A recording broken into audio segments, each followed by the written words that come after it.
everyone. I wanted to hop on and do another video and get back on a routine. I've been out, had some family members in the hospital and dealing with some things, and especially at the end of the year, taking time to reflect over this past year of grieving and kind of, what this new year, even though, spring is really the new year, but just really kind of getting some clarity and finding some healing in my grief work. I've dealt with a lot of grief this past year of peeling off layers and coming home to myself and finding the divine within me and connecting deeper to God.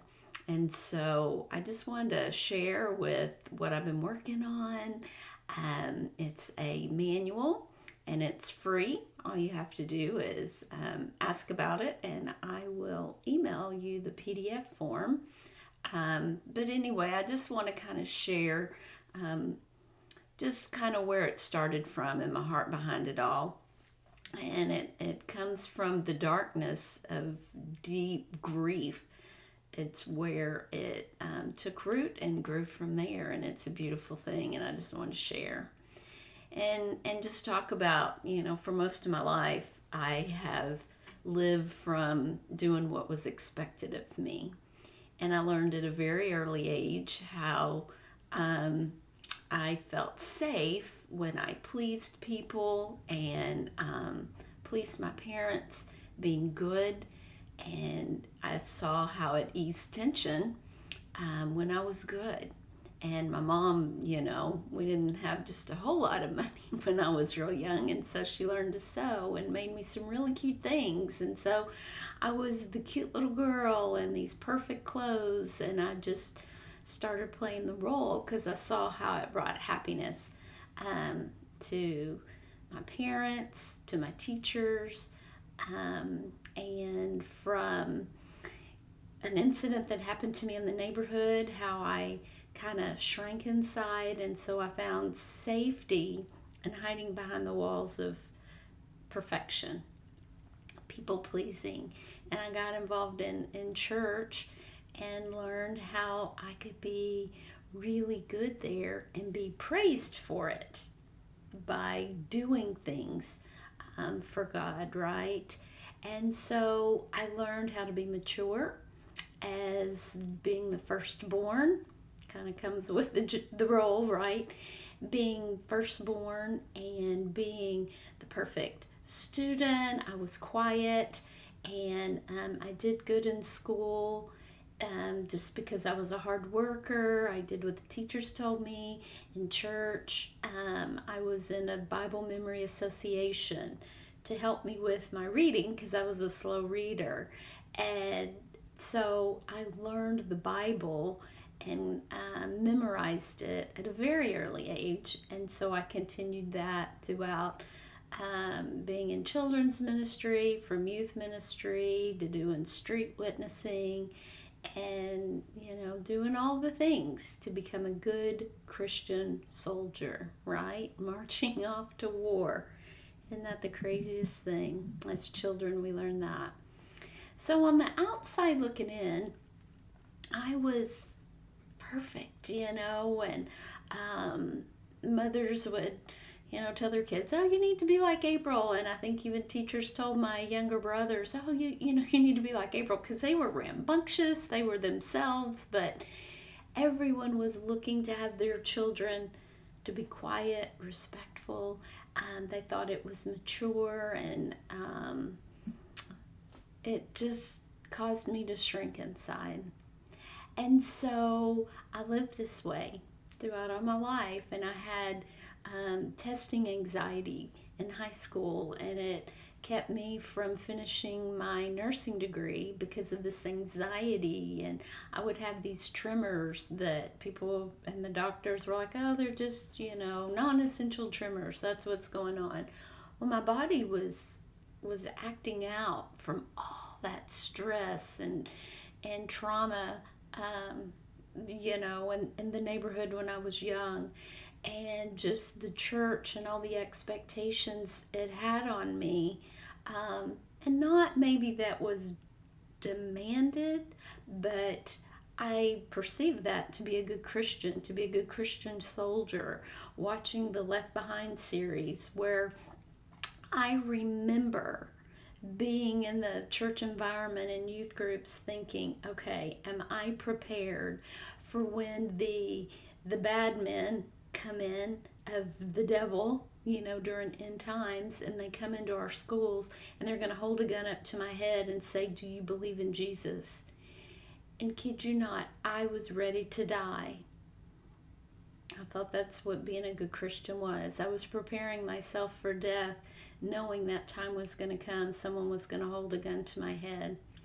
This was being a child, a teenager. And I remember that. And that was held within my body as trauma.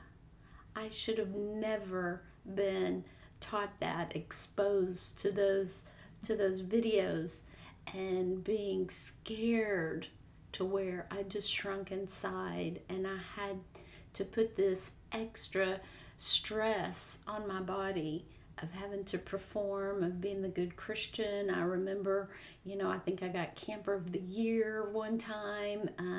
If you said so many memory verses, you got a discount.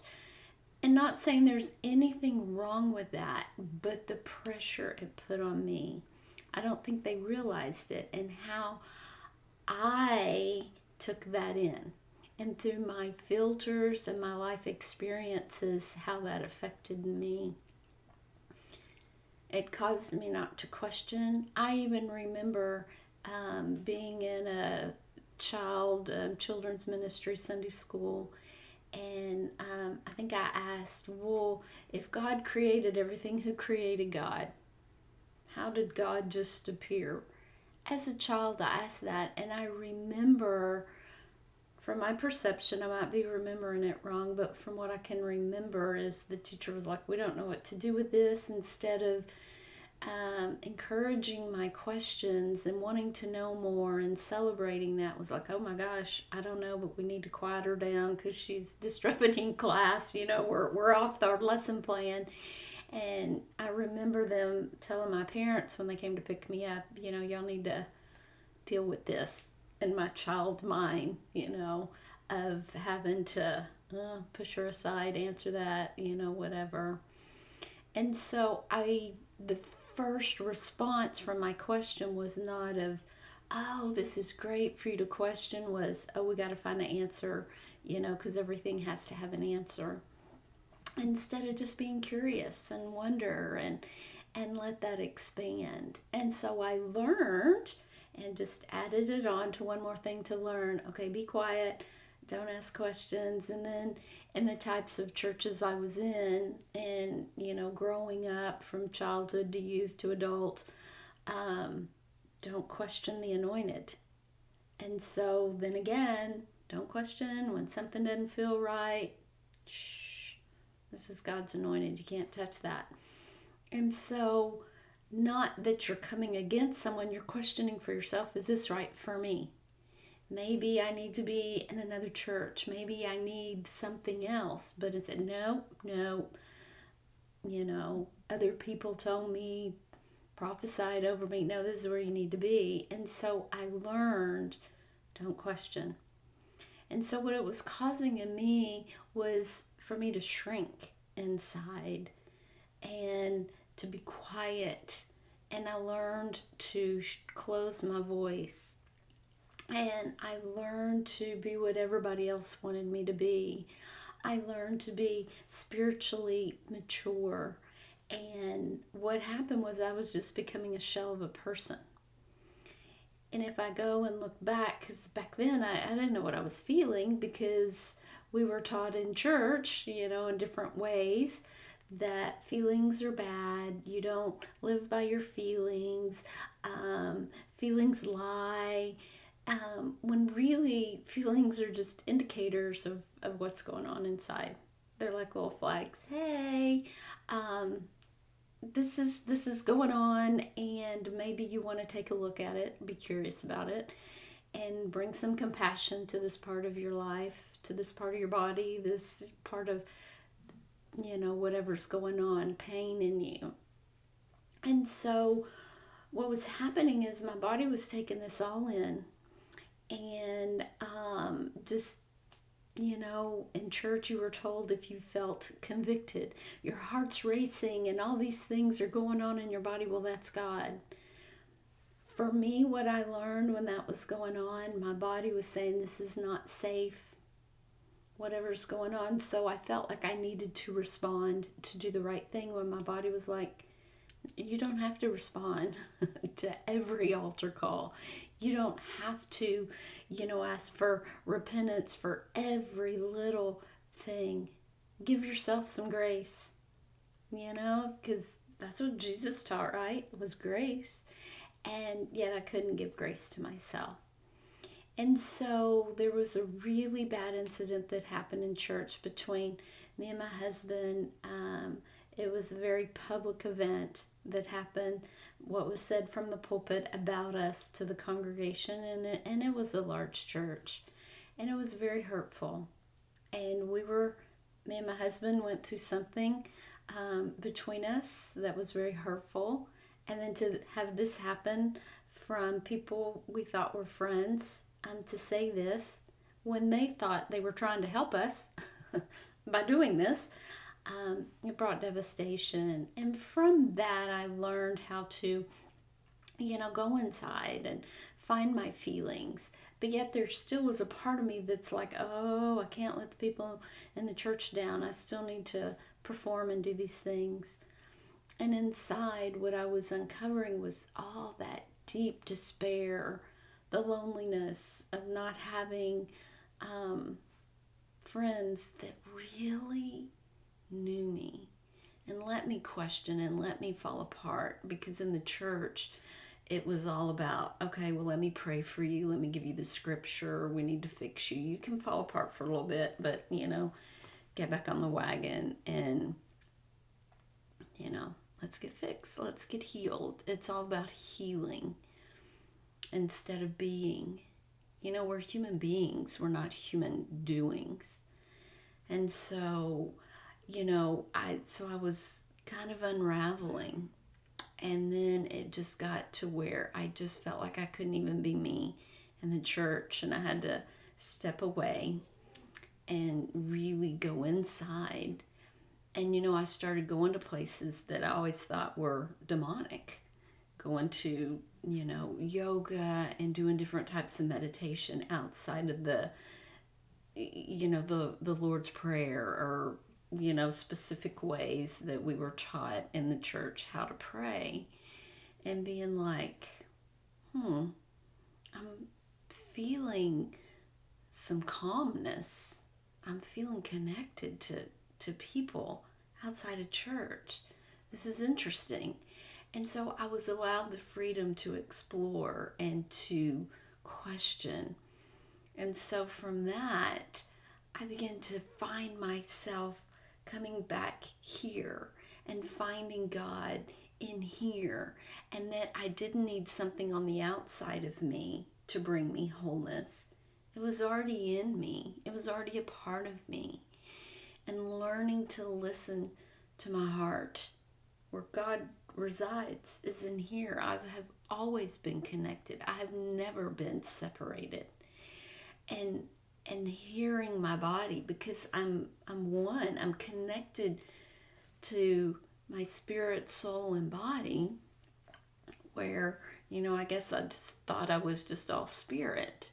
But, I'm in my body, and letting my body commune with me and let my body show me how to relax and how to be without my mind telling my body what to do, but living in alignment, living at peace, and it brings calmness.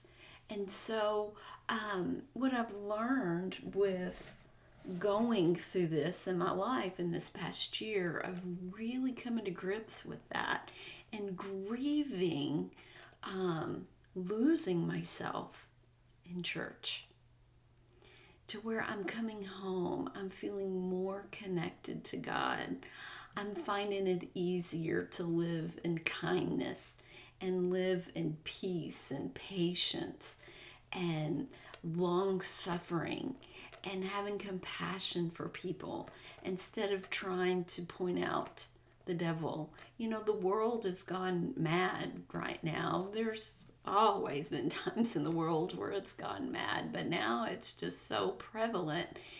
And it's like I've pulled back. I'm not a part of politics anymore because, you know, there's this one side and they're pointing the devil out in the other side, and then that one side that's all about compassion and about, you know, the fellow man. Well, then they're pointing the devil out in the other side, and there's just ugliness and fighting on both sides. I have friends that are trying to point out the truth against this man, but it's ugliness is what's coming out. It's about humanity. It's about people.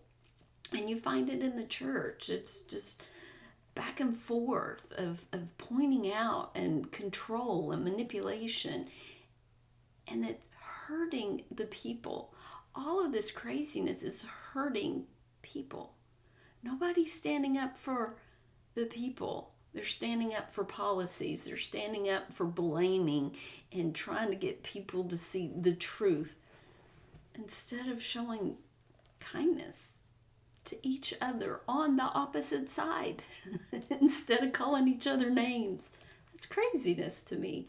And so I've just backed out. It's like all I can change is here.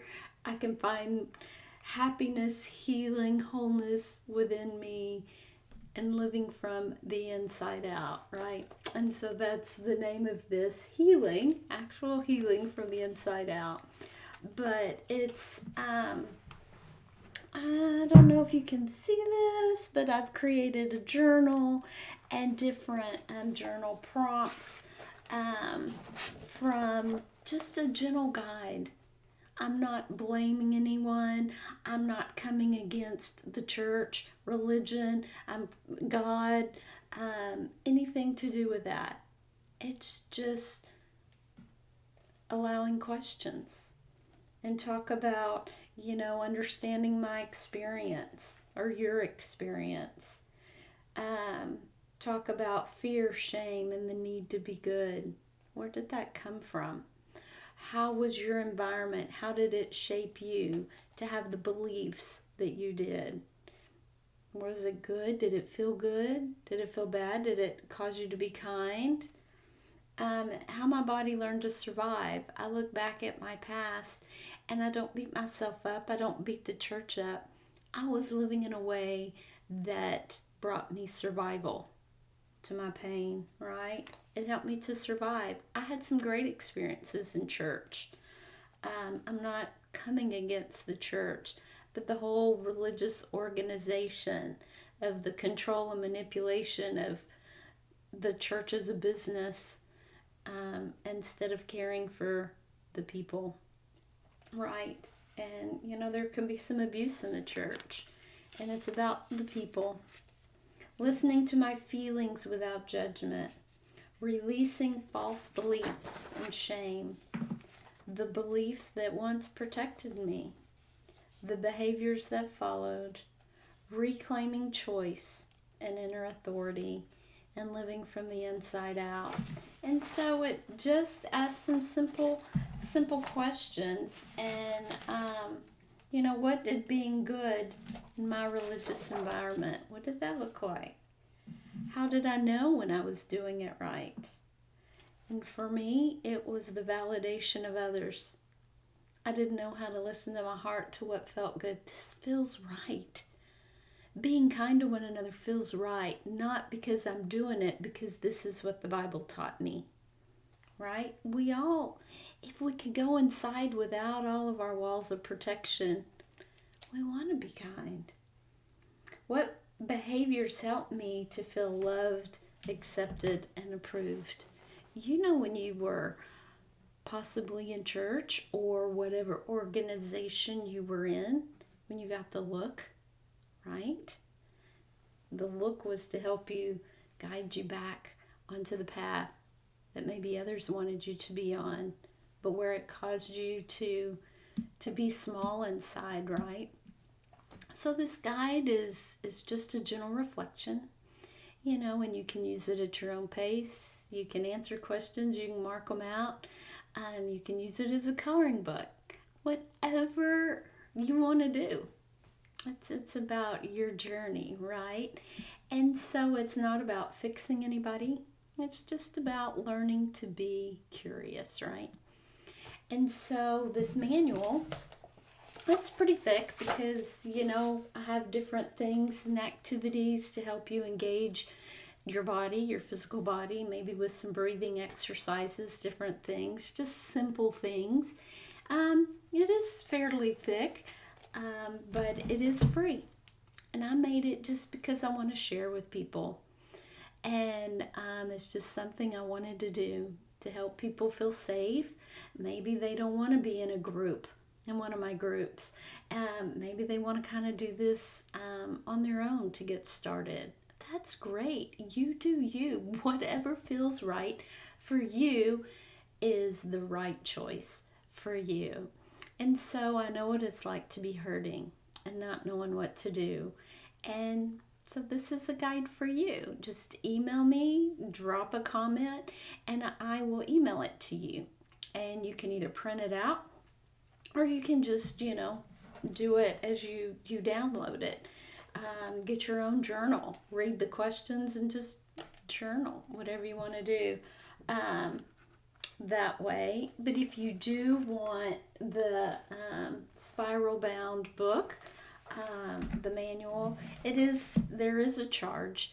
So just for me to print it out and bind it and mail it to you, and just the work that I did. If you want the hard copy, just let me know. I'll let you know the price and I'll send that to you. So I just wanted to get on and share. You're not alone. Definitely not alone. Everyone's journey is different. Some might find total healing and had a good experience with their church experience, finding God there and feeling heard and feeling God within their church experience. Other people, the way I got started with the people pleasing and I'm having that experience as I got started in church kind of set me on a path that just brought some trauma in my life. And so other people might find it in different religions. You'll find the truth. You'll find love. When you search for love, you'll find it. Just listen to your body. Listen to your heart. Listen inside.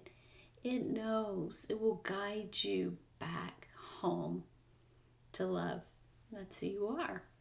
So I just wanted to hop on and share that with you and just kind of where I'm at and share about Healing from the Inside Out manual. I'm doing some more things, even with my online group, making some changes there. And I am dropping the price for the next online groups because I'm changing it and it's going to be a little bit shorter than the 12 weeks. And also I am getting together the last minute preparations for my beach retreat. It's going to be here in South Texas. And keep following me or, ask me, give me your email and I'll send you the updates. That's going to be September 10th through the 13th here at Surfside Beach in Texas. I'm looking forward to it. Space is limited on that. And that'll be an amazing time as we get to play, learn about our inner child, play, do some yoga, breath work, and all the things. So stay tuned for that. So again, thank you for listening and tuning in. And I just, send you all the love that's out there in the universe. And I believe in you. And you just keep doing what you're doing. You will find your truth.